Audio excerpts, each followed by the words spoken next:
일러주매 우리가 우리 귀로 들었나이다. 주께서 주의 손으로 뭇 백성을 내쫓으시고 우리 조상들을 이 땅에 뿌리박게 하시며 주께서 다른 민족들은 고달프게 하시고 우리 조상들은 번성하게 하셨나이다. 그들이 자기 칼로 땅을 얻어 차지함이 아니요 그들의 팔이 그들을 구원함도 아니라 오직 주의 오른손과 주의 팔과 주의 얼굴의 빛으로 하셨으니 주께서 그들을 기뻐하신 까닭이니이다. 하나님이여 주는 나의 왕이시니 야곱에게 구원을 베푸소서. 우리가 주를 의지하여 우리 대적을 누르고 우리를 치러 일어나는 자를 주의 이름으로 밟으리이다. 나는 내 활을 의지하지 아니할 것이라 내 칼이 나를 구원하지 못하리이다. 오직 주께서 우리를 우리 원수들에게서 구원하시고 우리를 미워하는 자로 수치를 당하게 하셨나이다. 우리가 종일 하나님을 자랑하였나이다. 우리는 하나님의 이름에 영원히 감사하리이다. 그러나 이제는 주께서 우리를 버려 욕을 당하게 하시고 우리 군대와 함께 나아가지 아니하시나이다. 주께서 우리를 대적들에게서 돌아서게 하시니 우리를 미워하는 자가 자기를 위하여 탈취하였나이다. 주께서 우리를 잡아먹힐 양처럼 그들에게 넘겨주시고 여러 민족 중에 우리를 흩으셨나이다. 주께서 주의 백성을 헐값으로 파시며 그들을 판 값으로 이익을 얻지 못하셨나이다. 주께서 우리로 하여금 이웃에게 욕을 당하게 하시니 그들이 우리를 둘러싸고 조소하고 조롱하나이다. 주께서 우리를 뭇 백성 중에 이야기거리가 되게 하시며 민족 중에서 머리 흔들물 당하게 하셨나이다. 나의 능력이 종일 내 앞에 있으며 수치가 내 얼굴을 덮었으니 나를 비방하고 욕하는 소리 때문이요 나의 원수와 나의 복수자 때문이니이다. 이 모든 일이 우리에게 임하였으나 우리가 주를 잊지 아니하며 주의 언약을 어기지 아니하였나이다. 우리의 마음은 위축되지 아니하고 우리 걸음도 주의 길을 떠나지 아니하였으나 주께서 우리를 승냥이의 처소에 밀어넣으시고 우리를 사망의 그늘로 덮으셨나이다. 우리가 우리 하나님의 이름을 잊어버렸거나 우리 손을 이방신에게 향하여 폈다면 하나님이 이를 알아내지 아니하셨으리이까 무릇 주는 마음의 비밀을 아시나이다. 우리가 종일 주를 위하여 죽임을 당하게 되며 도살할 양같이 여김을 받았나이다. 주여 깨소서 어찌하여 주무시나이까 일어나시고 우리를 영원히 버리지 마소서. 어찌하여 주의 얼굴을 가리시고 우리의 고난과 압제를 잊으시나이까. 우리 영혼은 진토 속에 파묻히고 우리 몸은 땅에 붙었나이다. 일어나 우리를 도우소서. 주의 인자하심으로 말미암아 우리를 구원하소서. 아멘. 시편 44편은 공동체의 애가라고 말할 수가 있겠습니다. 전쟁에서 철저히 패배한 후에 구원을 간청하는 시로 볼 수가 있는데 백성과 왕이 함께 교차하며 이 시를 말하고 있습니다. 먼저 1절부터 3절까지는 과거의 구원 역사를 회상하는 내용입니다. 여기서는 우리로 표현되는 백성들이 등장을 하는데 백성은 조상들이 전해준 내용을 들었다고 합니다.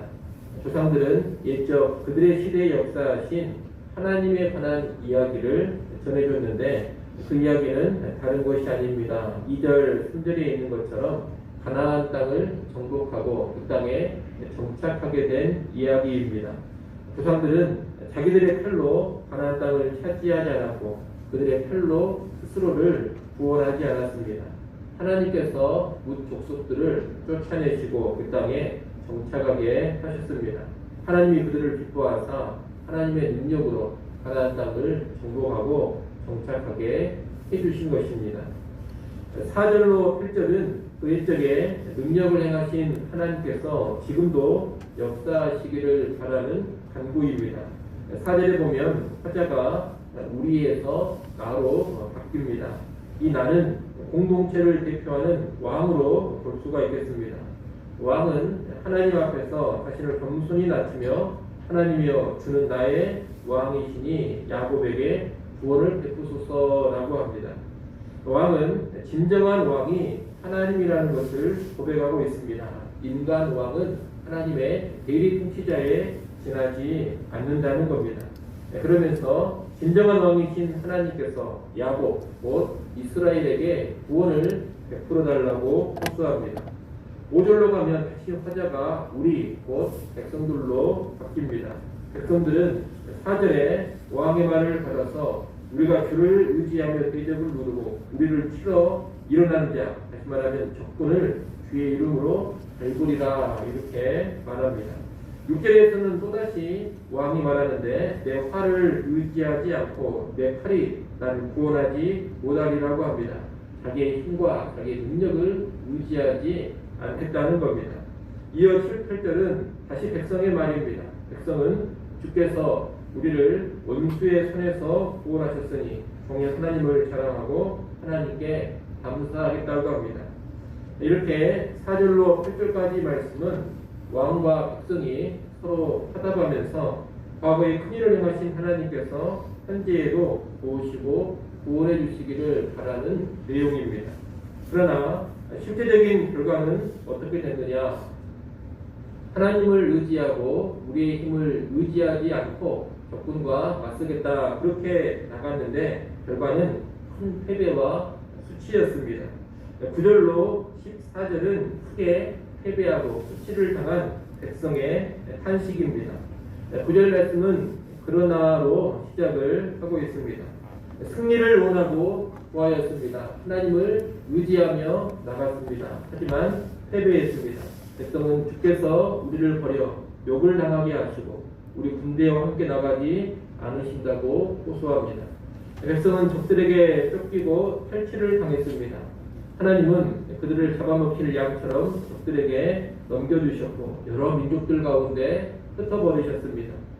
12절로 가면 주께서 주의 백성을 아무런 이익을 얻지 못할 정도로 풀값에 팔아버렸다고 합니다. 그리고 주께서 이웃에게 욕을 당하고 조소와 조롱을 당하게 하셨다고 합니다. 뭇 백성 중에 이야기거리가 되게 하시고 민족들이 보고 머리를 흔드는 상황에 처하게 하셨다고 합니다. 백성들은 영광은 하나도 없고 수치와 조롱만 있게 된 그 상황을 낱낱이 하나님께 진술하고 있는 겁니다. 15, 16절은 이런 백성의 탄식을 이어받아서 왕이 탄식하는 내용입니다. 왕은 온종일 나의 능력이 내 앞에 있으며 수치가 얼굴을 덮었다고 15절에서 말합니다.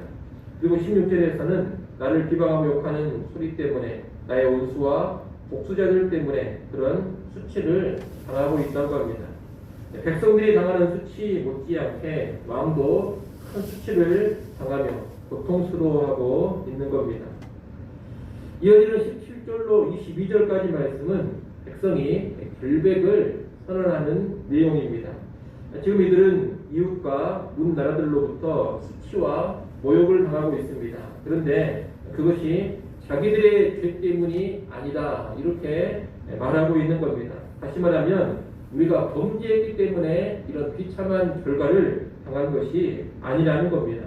17절 말씀을 한번 읽어보십시오. 17절 읽습니다. 이 모든 일이 우리에게 임하였으나 우리가 주를 잊지 아니하며 주의 언약을 어기지 아니하였나이다. 아멘. 자, 백성은 이 비극적인 일을 당했지만 우리가 주를 잊어버리거나 주의 언약을 어긴 것이 아니라 이렇게 말하고 있습니다. 주의 길을 떠나지도 않았다고 18절에서 또 말합니다. 그럼에도 주께서 우리를 승량의 초소에 밀어넣으시고 사망의 그늘로 덮어버렸다고 합니다. 하나님 앞에서 의롭게 살았음에도 불구하고 지금 하나님께서 힘겨운 고난과 고통을 주셨다는 겁니다. 백성은 20절, 21절에서 만약 우리가 하나님을 잊어버렸거나 이방의 신을 섬겼더라면 하나님이 잘 아시지 않겠느냐 그렇게도 말합니다. 마음의 비밀을 다 알고 계시는 하나님께서 모든 것을 아실 텐데 그 하나님 앞에서 우리가 당당하고 떳떳하다는 겁니다.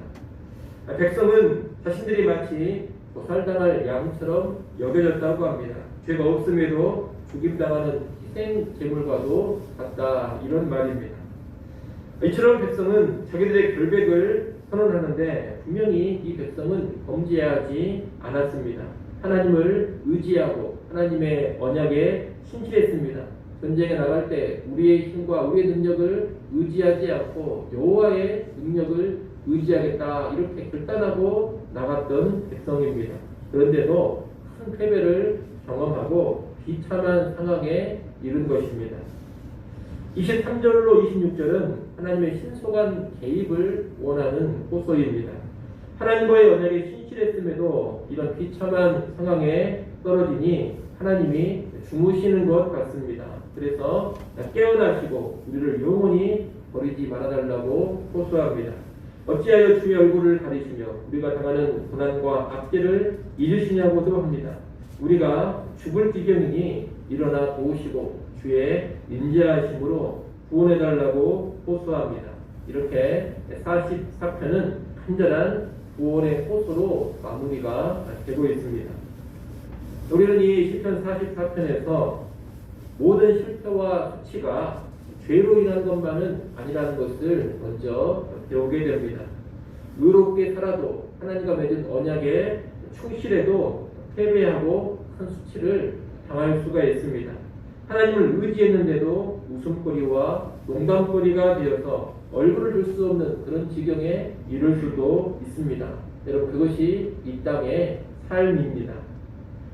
여러분, 삶을 너무 단순하게 생각을 하시면 안 됩니다. 하나님을 의지하고 순종하면 무조건 평탄하고 통통하지만 하나님을 떠나고 불순종하면 무조건 고생하고 힘들게 된다, 그렇게 삶을 단순하게 생각해서는 안 된다는 겁니다. 우리가 살아가는 인생은 참으로 복잡합니다. 악인이 형통하고 의인이 고난당하는 경우도 많습니다. 물론 의인이 형통하고 악인이 패하는 경우도 많습니다. 최종적인 결론, 맨 마지막으로 가면 의인이 영광과 구원을 누리고 악인은 수치와 멸망에 이른다, 이렇게 정확하게 말할 수 있습니다. 최후 심판의 자리에서는 반드시 그렇게 됩니다. 하지만 이 땅에서의 과정은 그렇게 단순하지가 않다는 겁니다. 그 과정이 대단히 복잡하고 한마디로 딱 잘라 말하기가 힘듭니다. 그 사람은 정말 의인인데 왜 저런 고통을 당하고 저 큰 어려움을 겪는가? 도무지 이유 모르는 그런 일들이 많이 벌어집니다. 이해할 수 없는 고난도 많이 찾아옵니다. 어떤 고난은 내가 정말로 하나님 앞에 큰 죄를 지었기 때문에 그 죄의 징벌로 이 고난이 오는구나 라고 그렇게 알 수 있는 것도 있지만, 어떤 고난은 나는 정말 신실하게 살았는데, 하나님 중심으로 살았는데, 순종하며 살았는데 왜 이런 큰 고난을 겪는가 하면서 도무지 이유를 알 수 없는 그런 고난도 있다는 겁니다. 그렇기 때문에 우리는 일단 인생의 이 복잡함을 알아야 되겠습니다. 우리가 세상의 모든 것을 다 이해할 수 없습니다. 하나님의 큰 섭리 가운데 세상사가 펼쳐지고 우리 인생이 진행됩니다. 그러니 이해할 수 없는 고난도 많이 벌어진다는 것을 우리가 인정하고 살아야 한다는 겁니다. 하지만 이 44편은 동시에 또 무엇을 가르쳐 주느냐? 의롭게 살았는데 고난과 고통이 왔다 해서, 다시 말해 이해할 수 없는 고난이 찾아왔다 해서 하나님을 원망하거나 떠나서는 안 된다는 것을 또 가르쳐 주고 있습니다. 오늘 본문의 백성은 끝까지 하나님을 떠나지 않습니다. 이해할 수 없는 패배와 수치 속에서도 누구에게 나아가느냐? 하나님께 나아가고 있습니다. 하나님께 나아가서 탄식하고 주의 도움을 간절히 구합니다. 하나님께서 우리를 속히 회복시켜 주시기를 갈망합니다. 여러분, 이렇게 나가는 것이 믿음입니다. 여러분, 이해할 수 없는 고난 앞에서 왜 그러면서 자꾸 고난의 이유를 찾는 것보다 더 중요한 것이 뭐냐? 고난 앞에서 어떻게 서야 하느냐, 이것입니다. 이해할 수 없는 고난 앞에서는 왜 이런 단어보다 어떻게라는 단어가 훨씬 더 중요하다라는 겁니다. 다시 말하면 고난의 이유를 묻고 따지기보다 하나님께 구원을 호소하면서 인내하고 기다리는 것이 바람직합니다. 좀 전에 이유를 알 수 없는 고난이라 했습니다. 그렇기 때문에 왜라는 질문을 던지는 것은 큰 의미가 없습니다. 이해할 수 없는 고난 앞에서는 왜라는 질문을 계속 던지는 것이 아니라 이런 상황 속에서 어떻게 하는 것이 하나님의 백성다운 태도인가, 어떻게 하는 것이 믿음을 가진 사람의 모습인가, 이것을 알고 다르게 사는 모습을 보여줘야 한다는 겁니다. 하나님께 부르짖고 환원하며 하나님의 일하심을 소망하며 기다리는 것이 바람직합니다. 그것이 바른 신자의 태도라는 것을 이 시편 44편이 가르쳐주고 있는 겁니다. 이런 태도는 우리의 이해를 넘어서는 하나님의 섭리를 믿고 하나님의 선하심을 신뢰할 때에만 나올 수가 있습니다. 여러분, 그 믿음과 신뢰를 갖기 바랍니다. 그리고 간절히 하나님을 찾으며 잠잠히 기다리는 그런 믿음의 백성들이 되기를 바랍니다. 아무쪼록 이해할 수 없는 고난을 만나신다면 그 고난 속에서 원망만 하지 마시고 또 내 힘으로만 어려움을 극복하려고도 하지 마십시오. 이해할 수 없는 고난 가운데 있다면 하나님께 바짝 엎드리시기를 바랍니다. 선하신 하나님께서 일어나서 결국에는 일하실 것을 믿고 소망하십시오. 그 믿음과 소망으로 고난 속에서 하나님을 꽉 붙잡고 나아가는 우리 모두가 될 수 있기를 간절히 소원합니다. 기도하겠습니다.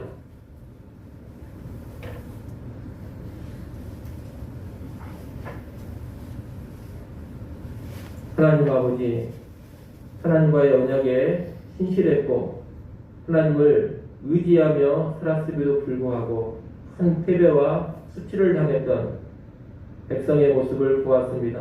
또 그런 가운데서도 끝까지 하나님을 떠나지 않고 하나님을 간절히 찾고 하나님의 구원을 호소하는 백성의 모습을 보았습니다. 이 시편의 말씀을 통하여 우리 신앙의 삶에 귀한 교훈을 얻게 하여 주옵소서. 우리 인생이 복잡하게 펼쳐진다는 것을 알게 하시고 인생을 너무 쉽게 바라보는 그런 어리석음을 버리게 하여 주옵소서. 순종하며 충성스럽게 살아도 이유를 알 수 없는 고난 가운데 빠질 수 있음을 인정하게 하시고 또 그런 고난 속에서도 하나님을 붙잡게 하시고 하나님께 탄원하게 하시고 하나님 일하심을 인내하며 소망케 하여 주시옵소서. 아버지 하나님, 이 시간 하나님 앞에 나와 기도합니다. 하나님 은혜를 베풀어 주시옵소서. 또 한 해를 마지막으로 마무리하는 날입니다. 오늘 하루도 지난 한 해 돌아보며 감사가 넘쳐나게 하시고 새로운 한 해를 주님께서 기뻐하시는 모습으로 잘 전망케 하여 주옵소서. 사랑하는 모든 성도들 연말 연시에 함께 모여 예배하지 못하지만 경건하게 보내게 하시고 하나님의 기쁨되는 모습으로 서게 하여 주옵소서. 예수님의 이름으로 기도드리옵나이다. 아멘.